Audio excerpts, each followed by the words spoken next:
Do you ever feel like no matter how much you love, give, or forgive, toxic people just keep finding you? Well, over the years, I've seen many well-meaning Christians unknowingly adopt certain habits that drain their energy and keep them stuck in unhealthy dynamics with toxic people. And these habits might seem like they're the right thing to do, but they're actually keeping you trapped. And my friend and yours, Misconception, is no stranger to this. She's been following some well-meaning but misguided beliefs about how to love others well, thinking that she's being Christ-like. But as usual, those beliefs have led her into one unhealthy relationship after another. So, before she leads you down the same path, let's uncover the 7 habits that keep you stuck and how you can break free even if leaving isn't an option. Aren't you going to tell them to subscribe? Yes, please subscribe. Your book. The what? Your new book. Oh, yes, my new book, Breaking the Narcissist Grip, is just released. So if you are ready to cut the strings of manipulation, set boundaries that stick, and reclaim your life from takers, be sure to click down below to grab your copy. Go get it. It's so good. I even left a review. Go get your own copy. Thank you. I know what you're going to say. You're going to tell me that love is self-sacrificing and giving, and that I should do what I can to accommodate others. Why would you think I would tell you that? Well, because that's what all the other Christians tell me to do. So I am one step ahead of you. I give of myself even when it hurts. Really hurts. But I just keep giving because Jesus loves a cheerful giver. Well, that's true, but are you sure this is cheerful? Yes, of course. You keep using that word giver. What does that mean to you? It means that I give what others ask of me. Within reason, of course. It's not like I'm going to go rob a bank. Wow, that sounds like a pretty extreme limit. Do you have smaller limits? What do you mean? Are you saying I need to rob a bank? No, I'm asking if you are willing to set limits on smaller things besides armed robbery. Meaning, do you set limits with people when you're tired or busy or otherwise can't or just don't want to help when they ask? Oh, gosh, no. I mean, sure. I can do that. Are you just agreeing with me? I don't know. What do you need me to say? I would love to see you begin to identify and respect your own limits and preferences sometimes, even if others just don't understand. I know that's hard and uncomfortable, but it sounds like you're stuck in that horrible habit of people-pleasing. I want to say no, but I can't. Jesus wants me to give and be loving. Okay, I don't want them to be upset with me. I hate it. It makes my brain wonky and my tummy hurt. How do I say no when I know they're not going to like me? Well, first you have to admit that you're not doing these things for the right reason. You're doing them to quiet fears and anxieties within you because the truth is, love has limits. It does? Yes, love doesn't just give in to the needs and wants and demands and expectations of others. It doesn't? No.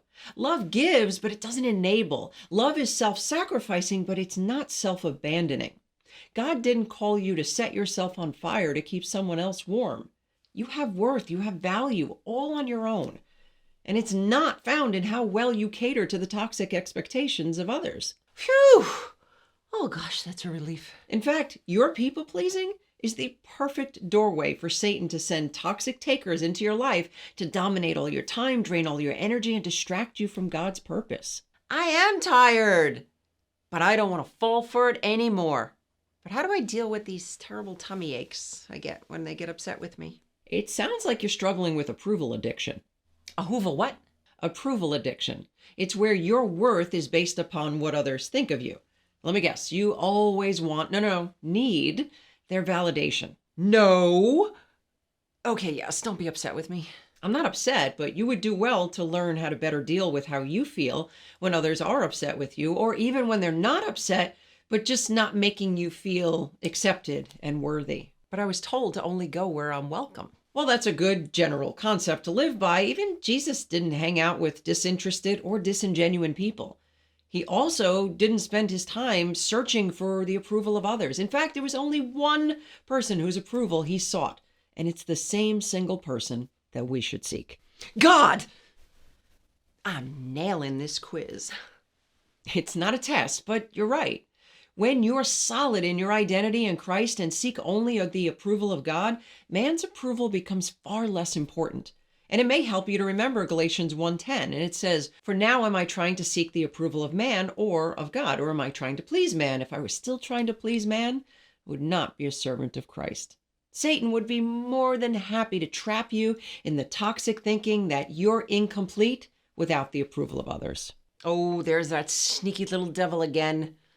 I get it. Little devil, the stinking devil. Yeah, I got it. But what do you do when I want others to think and feel well of me? That's not wrong, is it? Do you want others to think well of you, or do you need others to think well of you? Want. Okay, need. Is that so bad? It sounds like you might be trying to control how others feel about you so you can feel safe, like you're avoiding conflict or judgment. I hate conflict. It makes me anxious. I just want people to like me. Look, you're not alone. But you know what's dangerous? Oh no, what? You're trying to control what others think, feel, and even do so that you can feel safe. It's like you're wearing this invisible like me sign around your neck. Oh, I know. I've got a whole wardrobe of like me signs. In fact, I'm thinking of bedazzling this one. What do you think? Well, while that would certainly pretty it up, I prefer to see you take it off. But to do so, we've got to get you to a place of internal peace so you don't continue to demand it from others. Can I at least ask? Sure. Directly. Oh. So not passive-aggressively with some guilt-laden undertones? No. Fine.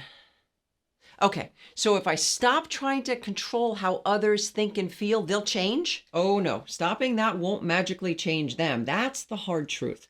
But what it will do is to help you stop losing yourself in the process. Losing myself? Oh gosh, I think I've been doing that my whole life. Exactly. And here's where another habit sneaks in. Sacrificing your boundaries. Boundaries? You mean like saying no? Am I allowed to do that? Yes, but not just any no. The kind where you know you should say no, but you cave anyway. Maybe they ask for something small, maybe it's a huge request, and you just give again and again. Oh, so you mean like when someone asks me for help and I get up from my nap and help them even though I'm absolutely exhausted? Or what about when I say, "Oh, let me think about it," but then panic and say yes anyway? Is that a boundary? No. Well, what about when they ask for my Netflix password and I tell them, "Well, this is going to be the last time." Is that a boundary? Not really. But how do I say no without hurting their feelings? What if they're mad at me? Or worse, what if they don't see Christ in me? I feel so guilty. And that's where they get you. They count on your guilt. Trust me, these manipulative takers don't see Christ anywhere. They only see what they can get.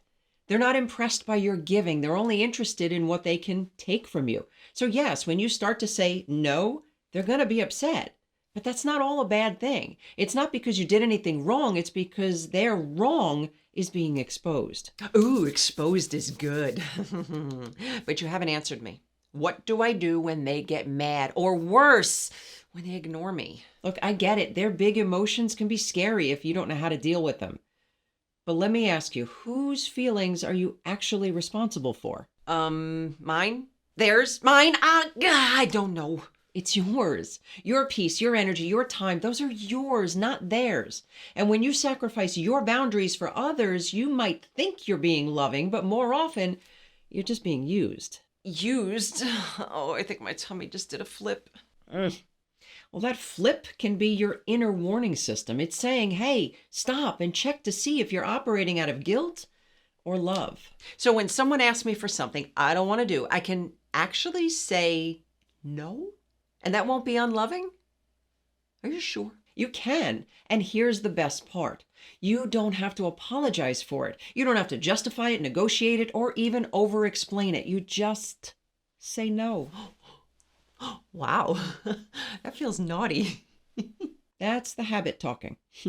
You've been trained to think that your worth is in giving yourself away. But boundaries aren't selfish, they're stewardship. Ooh, that's good. I'm going to write that down. And the more you honor them, the more you start to notice who truly respects you and who doesn't. Okay. I think I'm finally getting it. So, it's not selfish, it's self-respecting? Bingo. That's exactly it. Boundaries are loving limits, and everything else flows from there. Okay, so let's say I finally try to say no. What do I do when they get mad at me? Because they're going to get mad at me. Ah, yes, the classic what will they think, say, or do problem. Problem? I thought I was just being considerate. Considerate or walking on eggshells? Eggshells. It's more like tiptoeing around landmines. That's a good one. Really? Thanks. Regardless of what we call it, the truth is you're always afraid of upsetting someone because you don't know how to handle what it does to you. Yes. My brain goes all spaghetti-y and my tummy twists and I start rehearsing those conversations that haven't even happened yet. Spaghetti brain, I love it. That's exactly what I'm talking about. You've been trained to tiptoe around emotions, avoiding conflict at all costs. But what if they yell, storm off, or worse, that sigh of disappointment? Then you survive. You breathe. You remember your boundaries are valid and their reaction is theirs, not yours. You make it sound so easy. Simple yes, easy no. To do this, you have to start getting to the core of codependency. If I get called codependent one more time, let me guess, you got a course for that? Yes, I do. Where do I find it? The link is down below. I don't see it. Okay, so I don't need to do this full interpretive dance to make them happy? Nope. No interpretive dance, no juggling, no chainsaws, no baking cookies at 3 a.m. to calm them down. You just stand firm, confidently, calmly, and that, my friend, is Christ-like. I think my toes are finally starting to feel safe. Exactly. Walking on eggshells, tiptoeing around landmines isn't about them, it's about your fear. And the more you practice saying no, the more you realize your boundaries don't explode the relationship, they actually guard your heart. Oh, thank God. I feel like a spy who just found out that the alarm was fake. Exactly. And now that your toes are safe, let's hit other sneaky habits that keep toxic patterns spinning.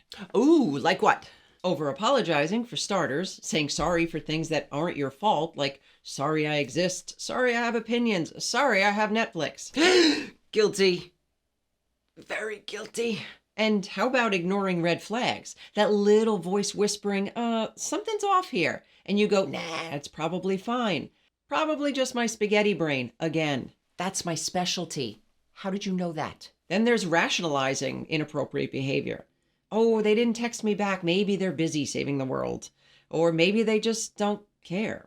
Spoiler alert, it's usually the latter. Oh, yep, been there. And finally, trying to fix people instead of guarding your heart and minding your own business. Look, I know this sounds harsh, but you're not a superhero in someone else's story. You're the lead in your own. I like that. Lead role. Got it. So remember, boundaries are your friend. Saying no is not a sin. Your worth isn't tied to someone else's approval. And spotting red flags, that's not being paranoid. It's being wise. Okay. So no more chainsaw juggling, no more spaghetti brain. Just me, my boundaries, and a little bit of peace. Exactly. And that, my friend, is how you start breaking that cycle. One firm, confident, Christ-centered step at a time. I feel like I just leveled up. Okay, so this was helpful, but how do I spot these people before it's too late? Oh, be sure to check out this episode next for 22 years of brutal truth on narcissists in just 67 minutes. Oh, yeah. It's not working. And don't forget to grab a copy of your free Narcissist Survival Guide. The link is down below.